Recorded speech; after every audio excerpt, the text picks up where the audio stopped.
Hey everyone, it's Richard Metal Fan here, continuing my Testament discography review, and today we're going to be looking into Low, the band's sixth album released in 1994.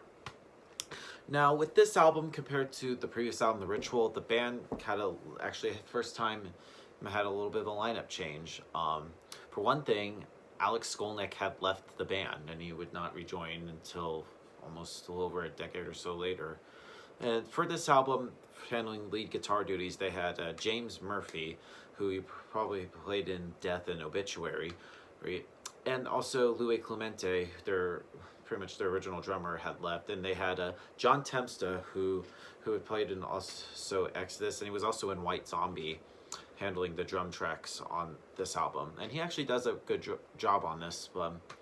And this album, actually, I feel like Testament kind of like goes into like a little bit more, like I mentioned with in the previous album, the Ritual, that Testament is sort of like experimenting with different ideas, but more of like a melodic approach. And I feel like they have a little bit here, but I also kind of like this album I feel like has a little bit more groove to it. And I feel like with James Murphy in the band at this time, they had experimented with a little bit more of a death metal, especially in like Chuck Billy's like vocals, is doing a lot more kind of like death growls, but also still doing a little bit of his clean singing, which kind of like is different. I mean, I know some fans pretty much don't like this album. It has like mixed feelings, but my honest opinion, I think it's a solid album. But I feel like there's some things that could have been better there. But yeah, let's just dive into this track by track. Now, starting things off is the title track of the album, Low. It was a real shock. Now, this song for me was a real shock. I was like smashed to the ground. Just like some perfect drums and guitar.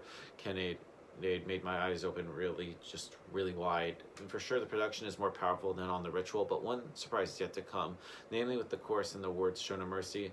And Chuck just shows a new way of like his singing growl, and this is the beginning of sort of like a new road, definitely. However, this kind of vocals is not used here very often. And the second, of course, as I mentioned, James Murphy on lead guitar, and of course John Temsta on the drums, and just I feel like both of them are pretty much stamped their mark on this track and pretty much this whole album. But yeah, I feel like this song just attacks with just heaviness, aggression, and anger, and this is absolutely a great way to start off this album. I love this. Next up is Legions in Hiding, which isn't such a mad track, and this mid-tempo dominates here with a very interesting dialogue between the two guitarists and solo leads. Hail Mary, which is written in Polish Metal Hammer during Testament's interview. It's almost like an electric shock. Probably the best one with very thrilling guitar or motives, and Testament didn't used to play this way, but it's still crushing thrash metal, powerful riffs, rhythm section, a fine solo, and superb vocals, and the end pretty much gives it place in there suddenly.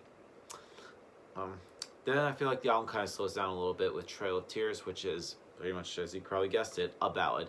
Yes, it's true, and I feel like the band shows a lighter sounds, just like on Return to Serenity from the previous album. It's come to surprise because musicians weren't willing to play only hard and heavy stuff, and this ballad is written by, of course, guitarist Eric Peterson himself, and what can I say about it?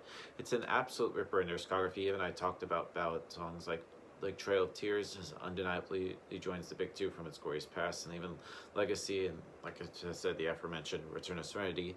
And the structure is rather conventional. We have like a lighter sound and stanza and the heavy chorus, plus many great, memorable, and heart-ripping solos. And another interesting fact, I feel like this is pretty much their last ballad they've recorded so far. I mean, I don't count like the acoustic versions on like the next live record, but yeah, that's pretty much their last pretty much full bullet ballad up to date, and it's been like over 26 years now.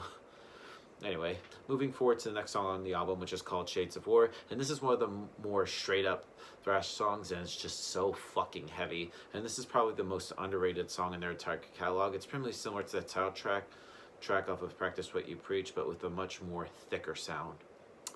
PC, now this album, like I said, this album has like 12 tracks, but I feel like for me PC is kind of a little bit of a filler here, but yeah, it's just Anyway, let's moving. I just didn't really think that was I don't really think much of it. It was just there, but yeah. Let's move on to Dog-Faced Gods, which this song is almost death metal killer with paralyzing opening, quite fast riffs, just double bass attack, and Chuck kind of much growls, and but he only uses like clean vocals only in like the chorus.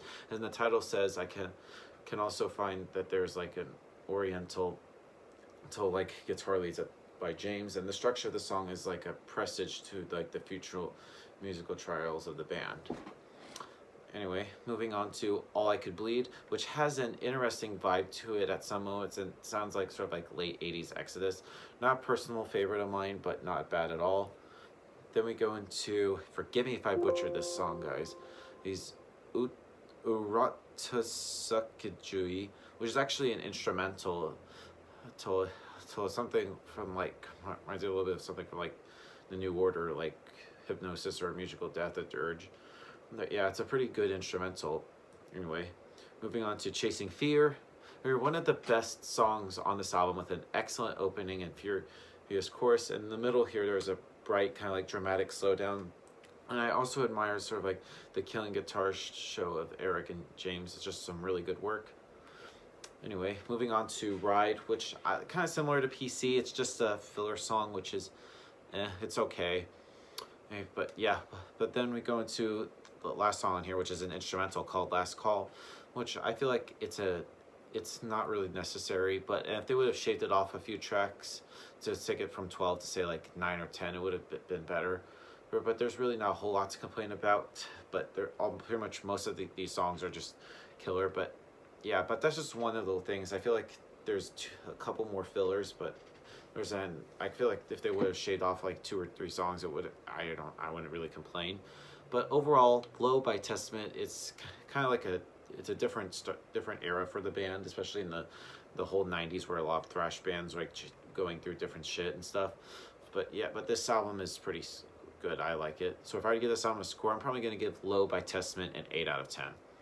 So yeah, that's my review of Low by Testament, guys. Let me know in the comments what you guys think about it, and I'll see you all in the next video. And as always, keep it metal.